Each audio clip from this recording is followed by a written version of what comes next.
parti. Eh ben, bonjour à tous, Jacques Bauer, le pharmacien clinicien qui a fait les expériences microscopiques du sang dans le film Hold Out. Et Hold Out, c'est vraiment un honneur d'y avoir participé et surtout d'y avoir participé ensemble.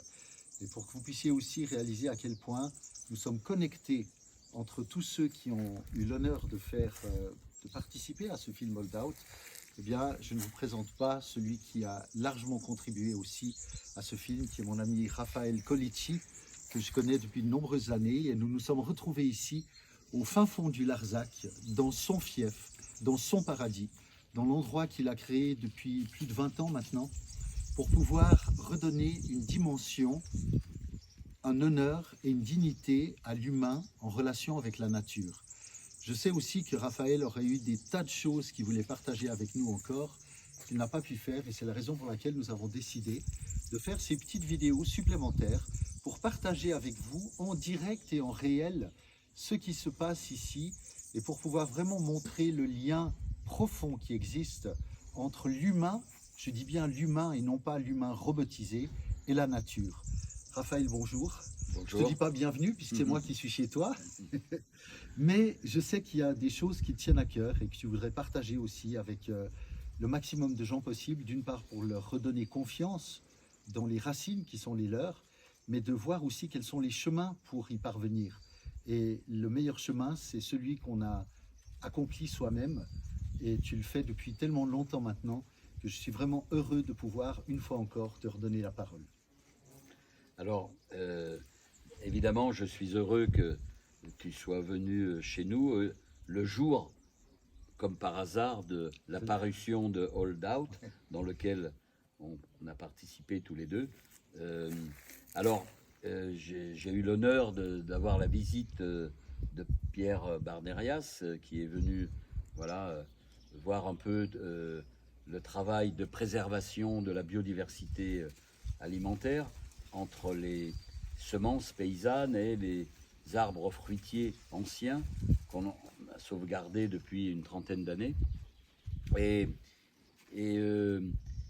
par rapport au travail d'investigation qu'a fait Pierre, il est pour moi évident, je le pense depuis une cinquantaine d'années, parce que j'ai été engagé très jeune dans l'alternative de cette société en voulant proposer les travaux de Steiner pour l'agriculture, le travail en biodynamie, les médecines alternatives. Mais à l'époque, c'était 68 et voilà, le discours dominant, c'était quand même Marx, Lénine, Mao.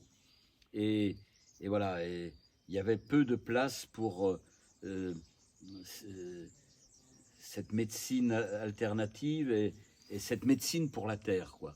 Parce que j'ai senti profondément ce rouleau compresseur, parce que je faisais le jardin avec mon grand-père, puis avec mon père, et j'ai senti ce rouleau compresseur de l'après-guerre où il fallait minéraliser absolument la terre avec des engrais chimiques et non pas le compost, le fumier comme on le faisait depuis des millénaires, et puis toutes ces variétés nouvelles.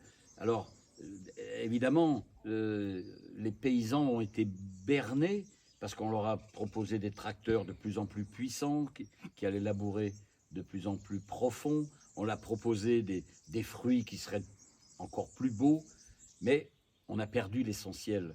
On a perdu la vie dans la terre, on a perdu la vie dans cette nourriture finalement, puisque les semences, les fruits, eh bien c'est la base de la nourriture de l'homme depuis très longtemps. Et on a vu apparaître plein de variétés de fruits et de légumes, et on voyait bien qu'il n'y avait pas de goût. On voyait bien que c'était fait pour le commerce. Ces variétés étaient faites pour voyager, parce qu'elles n'allaient pas se dégrader. On a bien senti que ça allait servir l'industrie agroalimentaire. Et donc, je ne pensais pas que la biodiversité, quand je me suis attelé à faire ce projet de sauvegarde, avait eu de telles pertes. Nous sommes à peu près à 80% de pertes de notre patrimoine nourricier. Et ça, c'est grave. Alors, pour moi, depuis toujours, il m'est apparu clair que nous avons été dépossédés de notre nourriture. Je ne sais pas si c'était intentionnel, mais maintenant je commence à le croire, vu de ce qui vient de se passer avec les vaccins par rapport au Covid, eh bien, pour affaiblir l'humain dans sa constitution, dans son rapport à l'immunité, à la maladie, etc. Voilà, cette nourriture, alors j'avais cette intime conviction, mais elle a été prouvée par des scientifiques, et maintenant c'est très bien connu. Donc, certains fruits ont jusqu'à 100 fois moins de vitamines, les légumes ont entre 30 et 60% de moins de polyphénol, d'oligo-éléments, etc. Donc, les scientifiques ont appelé eux-mêmes ces nouveaux aliments des aliments creux. Alors, eh bien, c'est pour ça que je trouve anormal que le peuple soit obligé, quand il peut, se supplémenter avec des compléments alimentaires, qui est aussi tenu par Big Pharma pour la plupart. Heureusement, il y a quelques pharmaciens, il y a quelques botanistes, etc., qui ont mis au point des compléments judicieux. Mais on voit que derrière cette pénurie du vivant, eh bien, c'est pour à la fois nous affaiblir, nous rendre malades, et ça va à l'encontre des valeurs humaines, ça va à l'encontre d'un corps qui doit fonctionner avec tout le potentiel que la nature nous a légué. C'est vrai que quand on parle de potentiel, au fond, même si on voit ça sous un angle thérapeutique, la notion du potentiel, c'est de se rappeler qu'au fond, si on veut aider quelqu'un ou si on veut redonner un chemin le plus large possible par rapport au choix que quelqu'un peut faire concernant sa vie et son évolution, au fond, il y a deux principes. On peut avoir gagné en tant qu'agriculture, en tant qu'agriculteur, en tant que thérapeute ou autre, si d'une part, on peut aider chacun à retrouver un meilleur potentiel, parce que cette notion de potentiel est absolument indispensable. On voit à quel point notre propre potentiel est limité chaque jour par des circonstances extérieures, environnementales, journalistiques ou tout ce qu'on veut. Et puis la deuxième chose, et je crois que c'est un point sur lequel tu es extrêmement conscient aussi, c'est de redonner à chacun son autonomie. Et son autonomie, c'est la perte de dépendance face à des éléments dont on essaye de nous faire croire qu'ils sont indispensables à notre vie, à notre survie, à notre évolution, alors que ça n'est qu'une illusion. Voilà, et le deuxième volet qui me préoccupe, c'est cette autonomie alimentaire, comme cette autonomie énergétique par rapport à l'habitat vers lequel on doit aller. Et la crise énergétique actuelle prouve qu'on doit se préoccuper de ces problèmes. Et donc, à travers tous les conservatoires que j'ai pu élaborer, il y a 10-20 ans, quand j'ai fait un conservatoire des mûriers arbres, quand j'ai fait des conservatoires de bambou. Tu nous rappelles combien d'espèces de mûriers tu as à disposition dans ton paradis? Oui, c'est pas mon thème de bataille premier, mais je mentionne le mûrier, les bambous, les féviers.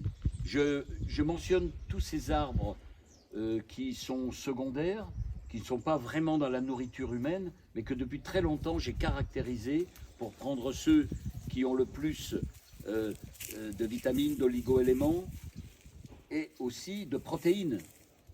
Hier, j'ai planté un févier qui a 36% de protéines et en plus beaucoup de glucose, par rapport à un févier normal qui a que 8% et qui est pour la nourriture animale. Un steak végétal en quelque sorte. Voilà. Et donc, quand j'ai dit ça il y a 20-30 ans, on m'a dit là, mais maintenant qu'il y a des pénuries de tout, eh bien, on va se rendre compte que c'est important que ces arbres subalternes puissent venir faire un complément dans notre bol alimentaire.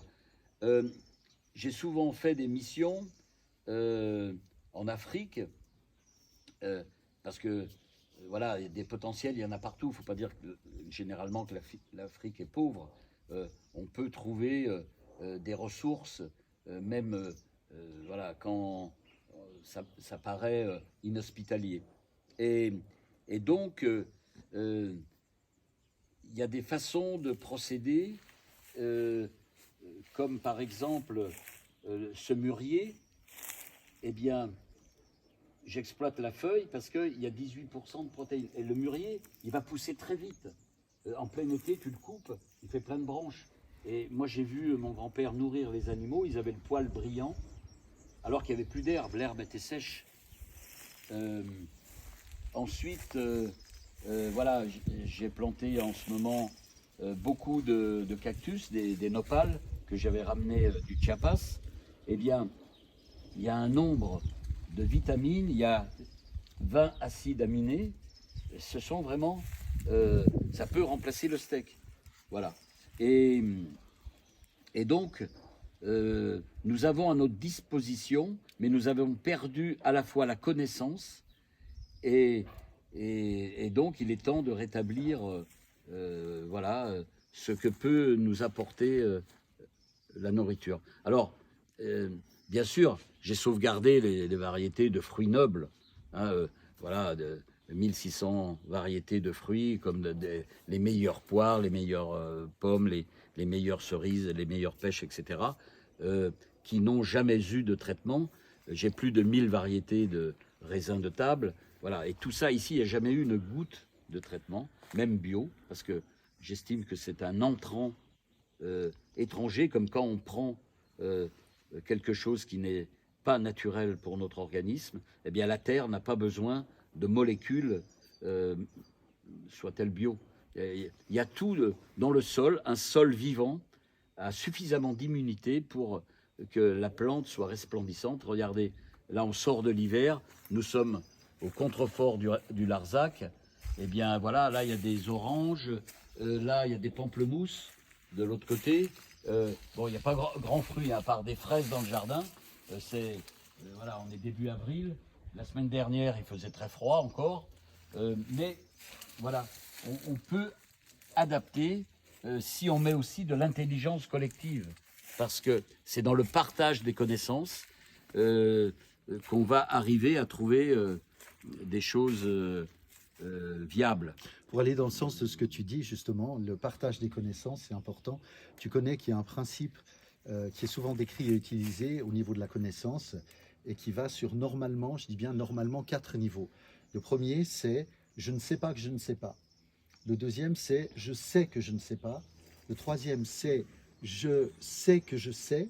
Et le quatrième, c'est « j'ai oublié que je sais ». Comme par exemple, le chauffeur de taxi qui roule à Paris depuis 30 ans et qui ne se souvient même pas quel chemin il a emprunté pour rentrer chez lui parce que toute cette connaissance est devenue innée. Mais il y a un 5e stade que j'ai découvert et que j'appelle la métacompétence. Méta du grec au-delà de la compétence, et qui est au fond la compétence qui est partagée lorsque chacun est attentif et met une intention, une vibration dans un champ de connaissances commun, dans un champ énergétique commun. Et on s'est rendu compte, plusieurs expériences l'ont montré, qu'à partir de là, si plusieurs personnes vibrent dans le même champ de conscience ou de connaissance, eh bien, les connaissances des uns deviennent aussi disponibles aux autres. Et c'est ça qui est vraiment la notion de l'hologramme dont on parle, c'est-à-dire qu'un point est un tout et le tout devient le point. Donc je ne peux qu'aller dans ton sens parce qu'on l'a observé, parce qu'on a pu le mesurer, et beaucoup de choses vont dans ce sens-là.